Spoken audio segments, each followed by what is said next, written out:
یہ آخری قلم تھا جو امام حسین علیہ السلام نے اٹھا، ورنہ 20 سال جو حضرت معاویہ کے گزرے ہیں، آپ حدیث دیکھیں علماء امت کے اخبار پڑھیں، وہ کون سا اسلامی دور تھا؟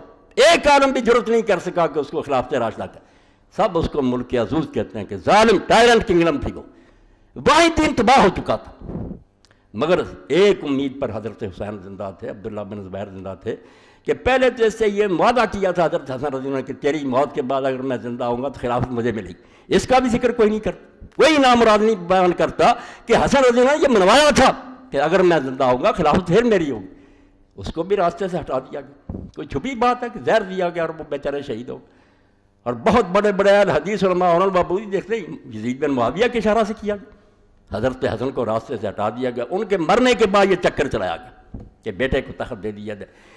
اب لوگ اس امید پر جیتے رہے کہ جو کچھ بھی ہو رہا سب غلط ہے، مگر ایک ڈھونگ رچا لیا تھا انہوں نے خون عثمان رضی اللہ کا بہانہ، اس میں عام لوگ غلطی کھا گئے کہ واقعی یار ان کے چچا کا بیٹا خون مانگ رہا۔ حضرت حسن نے اسی لیے فری ہینڈ دے دیا کہ میں نے چھوڑ دیا، اب اس کا دیکھ لینا کہ کیا اسلام قائم کرتا۔ 20 سال میں لوگوں نے دیکھا کہ حضرت حجر جیسے صحابی اور ان کے ساتھی قتل ہو رہے ہیں۔ حکم بن عمر غفاری جو ہیں وہ دعا کر کے مرتے ہیں کہ اللہ اگر میری قسمت میں کچھ بلائی ہے تو مجھے دنیا سے اٹھا لو۔ وہ ایک دستے کا گورنر تھا مگر اس کو مال غنیمت کے بارے میں تنگ کیا، غیر شرعی حکم۔ ربیع بن زیاد خراسان میں اس کا گورنر تھا، اس نے جمعہ میں دعا کی کہ لوگوں دعا کرو کہ ربیع کے لیے اگر میری قسمت میں کچھ نیکی اللہ نے لکھی دنیا سے اٹھا لو، اور ابھی مسجد سے نکلے ہی تھے گر کر بہت ہو گئے۔ یعنی کیا دور تھا جو معاویہ رضی اللہ عنہ کا گزر رہا تھا، ظالم لوگ یزید سے شروع کرتے، یزید کوئی شے نہیں، اگر صرف ہوتا کام ٹھیک چل رہا برا بھی آ جاتا کیا تھا۔ 20 سال میں شریعت کی وہ مٹی پلید کی، کیوں خلافت رشتہ قرآن سے تعلق توڑ لیا، حریت ترا زہر اندر کام ریخت، اور آزادی کے گلے میں زہر کے قطرے ٹپکا دیے کہ جو بولے گا اس کا سر اڑا دیا جائے گا، اس کی جائیداد ضبط ہوگی۔ یہ 20 سالہ دور، اس امید پر لوگ زندہ رہے کہ شاید بعد میں یہ امت کو موقع دے۔ حضرت عبداللہ بن زبیر نے 1000 منت کی کہ اللہ کے بندے یا رسول اللہ کی طرح معاویہ کر کہ امت کو چھوڑ دے، کسی کو بہتر سمجھے چن لے گی، نہیں اور کوئی تجویز۔ کہا حضرت ابوبکر کی طرح کر دے کہ اپنے خاندان کو چھوڑ دے، امت کا کوئی نیک آدمی بنا دے، یہ بھی منظور نہیں، کمیٹی بنا دے، نہیں کہنا اور انہوں نے کہا ان کے علاوہ تو کوئی صورت، کہنے لگا بس ٹھیک کر لوں گا پھر تو۔ اور جس طریقہ سے وہ آ جائے گی داستان کے رشوت اور خوف، 2 حربیں ہیں جس نے اختیار کیے۔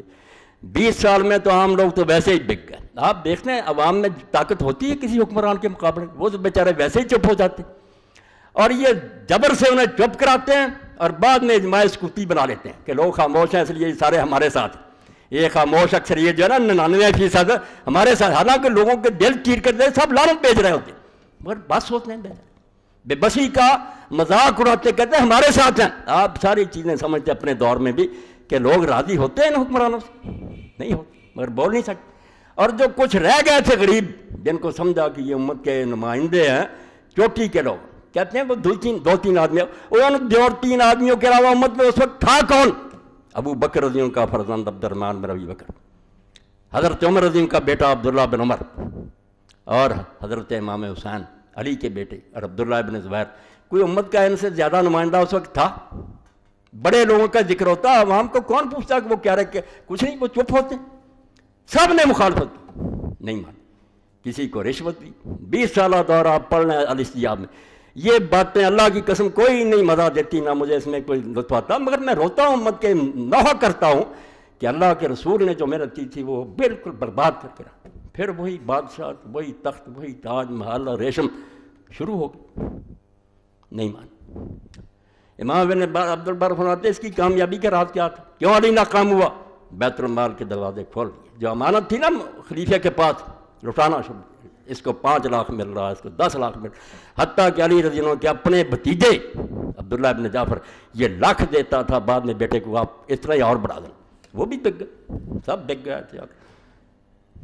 امام حسین رضی اللہ عنہ دیکھا کہ آوازیں تو چپ ہو گئی، کوئی بول ہی نہیں۔ یہ آخری بات تھی کہ یہ اس کو نہ بناتا، نہ لوگوں کو دباتا اور نہ رشوت دیتا، مگر دی۔ کئی 2 لوگ تھے ان کو پیسے دیے، کچھ جو تھے ان کو تلوار کے زور سے ڈرایا۔ اب کون سی صورت رہ گئی تھی امام کے پاس احتجاج کی؟ حکومت انہیں کیا ملنی تھی؟ ان کے باپ سے چھن گئی تھی جو ساری دنیا کا حکمران تھا، حسین کو کیسے ملنی تھی؟ مگر یہ فتویٰ کہ مہر لگا دی جائے کہ یہ سب غیر آئینی ہو رہا، یہ غاصب ہے۔